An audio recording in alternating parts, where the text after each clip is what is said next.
बोलतेस ते सगळं सिरियसली बोलतेस ना? या बाबतीत गंमत कशी करेन सौमित्र मी? मला प्रश्नच पडलाय, हा कोण आहे ग? कोण आहे हा सिद्धार्थ? कोण आहे? असे लाखो हिरो असतात म्हणजे, आणि काय मी त्याची राधा बनून राहीन? हा, तुला कळते का तू काय बोलतेस ते? हे सिनेमातले हिरो आहेत ना, हे खऱ्या आयुष्यात तसे नसतात सिनेमासारखे. करेक्ट. तुला ना फक्त त्याची इमेज आवडते, कळलं का? हे प्रेम नाहीये, तिला प्रेम वाटतंय. तसं नाहीये सौमित्र. हे बघ, त्याला जेवायला काय आवडतं, त्याचा आवडता रंग कुठला, हे सगळं मला माहितीये रे. ऐश्वर्या, तू अगं बोलूच नको या विषयावर माझ्याशी, कळलं का? म्हणजे अगं मला वाटायचं काय माहिती का, आपण डोक्याने आणि प्रॅक्टिकली विचार करणारी माणसं, पण नाही, आम्ही अजून फॅन्टसीमध्येच अडकलोय नाही का? अगं हे एकतर्फी प्रेम आहे, हे कसं कळत नाही तुला? अशा लाखो करोडो मुली असतील सिद्धार्थवर म्हणणाऱ्या. तुला त्यांच्यापैकीच एक व्हायचंय का? तुझं काही स्वतंत्र अस्तित्व आहे तुला? एक्झॅक्टली. हा, तुझं बोलणं ऐकून घ्या ना तुम्ही, मला काहीतरी म्हणायचंय. नाही, काही सांगू नको मला. हे बघ, मैत्री हिला सांग माझ्याशी तू बोलू नकोस म्हणा. मला आता इतका राग आलाय, मला डोकं आऊट झालं, मी काहीतरी बोलेन हिला वाईट वाटेल. एकतर मला ह्याचाच विश्वास बसत नाही की आपली मैत्रीण असं मूर्खपणे वागू शकते.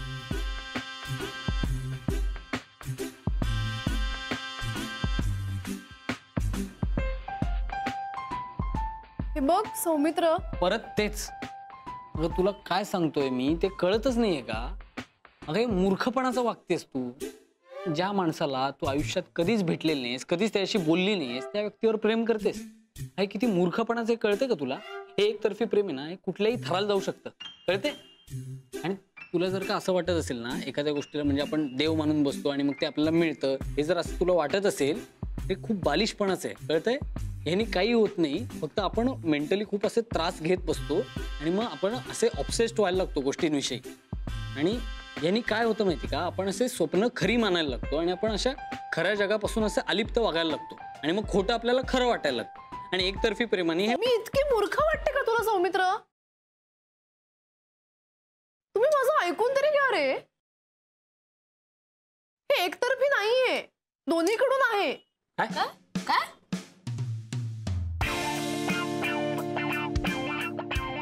हे एकतर्फी नाहीये. म्हणजे कसं नाहीये ग एकतर्फी? तू काय रोज भेटतेस का त्याला? असं नसतं ग मी तू. हे बघ, एखाद्या व्यक्तीला ओळखायला ना खूप काळ झाला लागतो, खूप वेळ लागतो, पण त्याच्या अगदी विरुद्ध काही व्यक्तींचं असं लगेच कळतं आपल्याला कशा आहेत काय आहेत. तसं झालं रे आमचं. माझं खरंच प्रेम आहे रे त्याच्यावर. खरंच गाडी शिकायची यार, आणि मी रोज प्रॅक्टिस करते ना प्रॅक्टिस. काय तर प्रॅक्टिस करते, सांग तिला. क्लचवर पाय ठेवते आणि गाडी नुसती भुरभुर भुरभुर भुरभुर.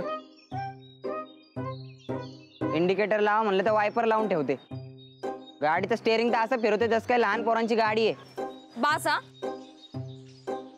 खूप झालं. मी तुम्हाला इथे मदत मागायला आली आणि तुम्ही मलाच डिस्करेज करू नका.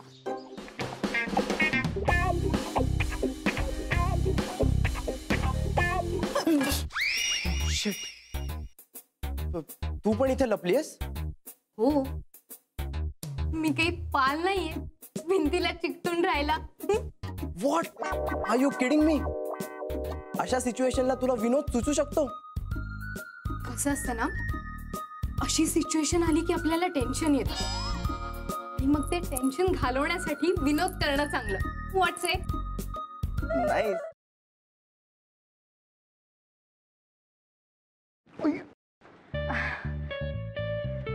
सॉरी. It's okay. हे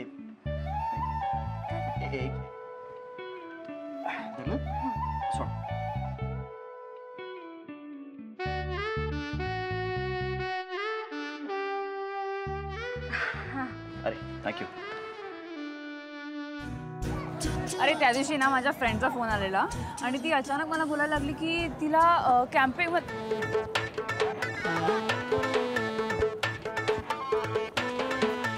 काय करतोयस? मी पळतोय. ह्याला पळणं नाही म्हणत, ह्याला जॉगिंग म्हणतात. आणि ह्यांनी करून तुझी ढेरी कमी नाही होणार आहे. गपे, ह्याला पळणंच म्हणतात. मी असंच पळतो. तुला पळायचंय तर पळ. अरे पण तू का पळतोयस? अरे आपले मित्र आहेत ना, त्यांना विचारायचंय त्यांची युवागिरी काय आहे. वा, हो चल.